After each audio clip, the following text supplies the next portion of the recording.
먼저 본 채널은 중국과 중공을 구분해서 사용합니다.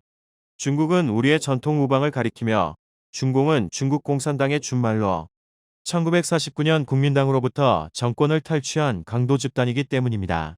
이제부터 중공에 대하여 잘못 알고 있는 부분들을 하나하나 짚어보도록 하겠습니다. 오늘은 덩샤오핑에 대하여 다루어 보겠습니다.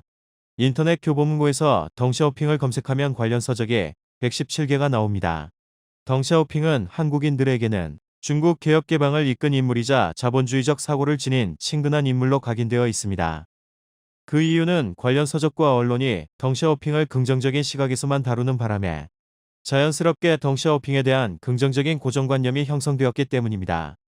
중국의 지도자들 중에 존경하는 분을 꼽으라고 하면 마오쩌둥 주석과 덩샤오핑 주석입니다. 노무현 전 대통령이 2002년 칭화대학을 방문했을 때 중국의 지도자 중에서 마오쩌둥과 덩샤오핑을 가장 존경하는 인물이라고 한 것이나 안철수 전 국민의당 상임 공동대표가 2016년 국회 교섭단체 대표연설에서 덩샤오핑을 롤모델로 삼겠다고 발언한 것도 같은 이유일 겁니다.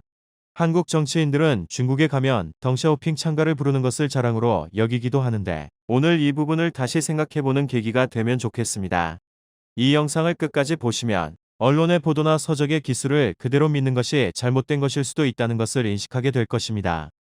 중공은 1950년대 말 이래 대기근과 대약진운동으로 3천만 명 내지 5천만 명이 죽고 1966년부터 1976년까지 10년 동안 계속된 문화대혁명으로 773만 명이 목숨을 잃었다고 합니다.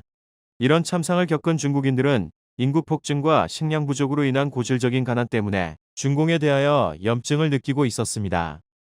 이때 덩샤오핑이 실사구시 정신을 바탕으로 개혁개방을 선포한 것은 78년 삼중전회 즉 1978년 12월 22일 폐막한 중국 공산당 제11기 중앙위원회 제3회 전체 회의에서였습니다.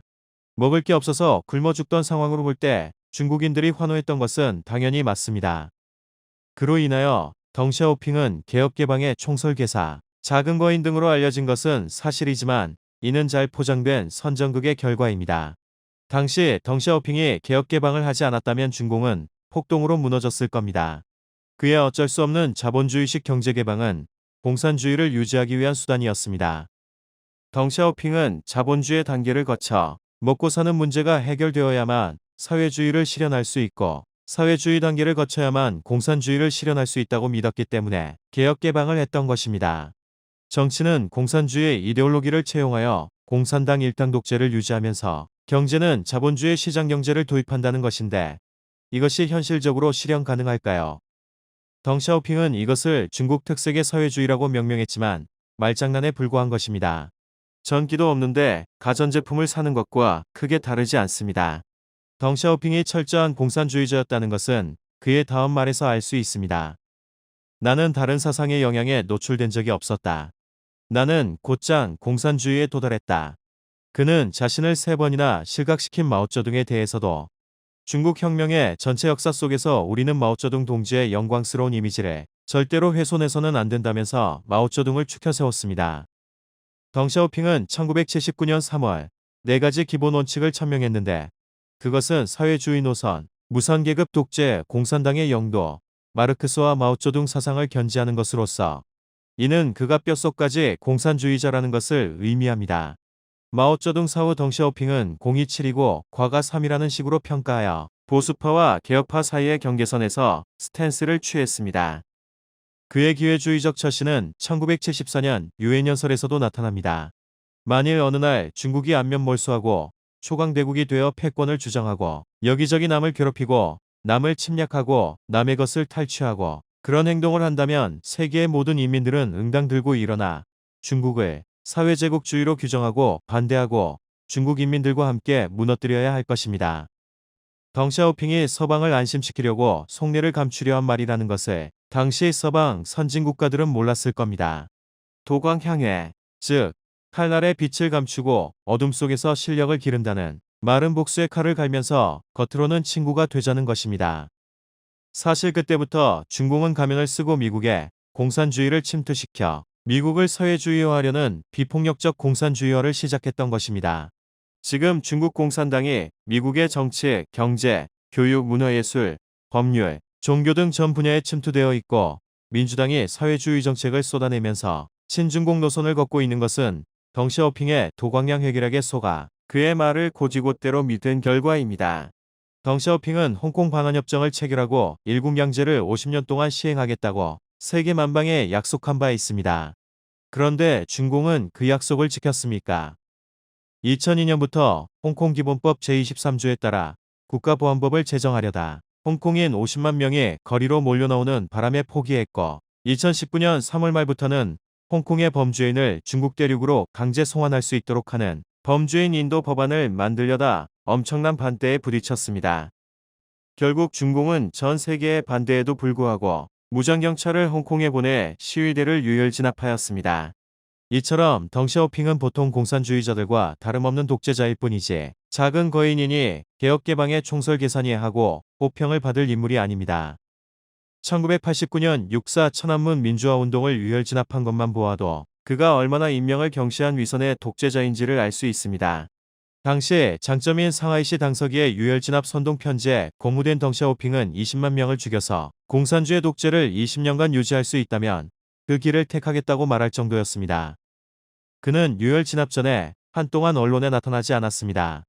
서방 언론은 덩샤오핑 사망설을 잇따라 보도했고 중공 매체는 침묵했습니다. 얼마 후 공개석상에 나온 덩샤오핑은 서방 언론들이 공산당을 공격하기 위해서 내가 이렇게 멀쩡한데 죽었다고 보도한다고 하여 중국 인민들의 지지를 이어갔습니다. 그는 민주화를 요구하는 천안문 시위대들을 난동꾼 폭도로 매도하고는 1989년 5월 20일 당시 국무원 총리였던 리펑에게 계엄령을 선포하도록 지시하였습니다. 그로부터 보름이 지난 1989년 6월 4일 새벽 장기간의 시위로 기진맥진해 있던 대학생들에게 총격을 가하고 수십 대의 탱크로 학생들을 압살했습니다. 당시 사망자는 중국적 십자협회 발표로 2,600명, 미국 정부의 추정 사망자 수는 1,454명이었으나 중국 정부는 하루 만에 241명으로 축소하여 수정 발표하였습니다. 서방 언론에서 집중적으로 천안문 유혈 진압을 비난하자 덩샤오핑은 피로 물든 천안문 광장을 깨끗이 물 청소한 뒤 나타나 서방 언론이 또 중국 공산당을 망하게 하기 위해 또 거짓 보도를 한다고 거짓말을 했습니다. 목적은 항상 수단을 정당화하는 것이고 사람들은 그에게 단지 목적을 달성하기 위한 도구였다. 그의 사전에 휴머니즘, 도덕성 같은 개념은 없었다. 그의 전기를 기록한 책 설계자 덩샤오핑에 나오는 말입니다. 영악하고 잔인한 위선자. 이것이 우리에게 개혁개방의 총설계사, 작은 거인으로 알려진 덩샤오핑의 진짜 모습입니다. 그런데도 그가 80대 나이에 베이다이어 해변에서 매일 1시간씩 수영을 했다고 하는 것 같은 믿기지 않는 말을 믿는 사람이 많다는 것이 문제입니다. 중국에만 가면 접대를 잘 받고 친중파로 바뀌거나 또는 굴욕적인 홀대를 받으면서도 끝까지 친중 사대주의를 표명하여 자신의 조국과 국민의 자존심을 망가뜨리는 한심한 정치인들이 적지 않아 안타깝습니다. 공산주의는 인류를 회멸시키려고 나타난 하나의 유령입니다. 정치 지도자 여러분, 국가를 배신하고 자신의 영달을 위해서 악마에게 영혼을 파는 어리석은 사람이 되지 마십시오. 시사정론이었습니다. 구독과 좋아요는 모두를 살리는 일입니다. 이 영상을 널리 공유해 주세요.